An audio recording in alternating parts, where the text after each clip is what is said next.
பங்குனி உத்திரத்தின் சிறப்புகள் தெரியுமா? 12வது மாதமான பங்குனியும் 12வது நட்சத்திரமான உத்திரமும் இணையும் புனித நாள்தான் பங்குனி உத்திரம். இந்த நாளில் விரதம் இருப்பார்கள். இந்த விரதத்தை கல்யாண விரதம், திருமண விரதம் என்றும் கூறுவார்கள். சிவபெருமான் அன்னை பார்வதியோடு மணக்கோலத்தில் சுந்தரமூர்த்தி நாயனாருக்கு மதுரையில் காட்சி தந்தருடைய திருநாள். அன்னை மீனாட்சியை திருமணம் செய்து மீனாட்சி சுந்தரேஸ்வரராக காட்சி தந்ததும் இந்நாளில்தான். ஆண்டுதோறும் மதுரையில் இத்திருமண விழாவை பங்குனி உத்திரத்தன்று சிறப்பாக நடத்துகின்றனர். சிவனின் தவத்தை கலைத்ததால் இறைவனின் நெற்றிக் கண்ணால் மன்மதன் எரிக்கப்பட்டான். ரதியின் வேண்டுதலால் மீண்டும் மன்மதன் உயிர் பெற்ற நாளும் இதுதான். முருகன் தெய்வானையை இந்த நாளில்தான் திருமணம் புரிந்து கொண்டார். அத்துடன் வள்ளியின் அவதார தினமும் இன்றுதான். பர்வதராஜன் தவத்தால் பத்மத்தில் அவதரித்த பார்வதியை சிவபெருமான் கரம் பிடித்த நாளும் இதுவே. ஸ்ரீரங்க மன்னார் ஆண்டாள் திருக்கல்யாண வைபவம் நடந்த நாளும் இதுதான். மகாலட்சுமி பங்குனி உத்திர விரதத்தை அனுசரித்துதான் ஸ்ரீமகா விஷ்ணுவின் மார்பில் உறையும் பாக்கியம் பெற்றாள். மகாலட்சுமியின் அவதார நாளும் பங்குனி உத்திர நாள்தான்.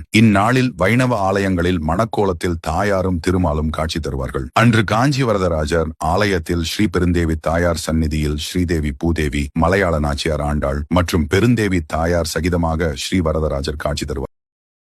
Download ShareChat.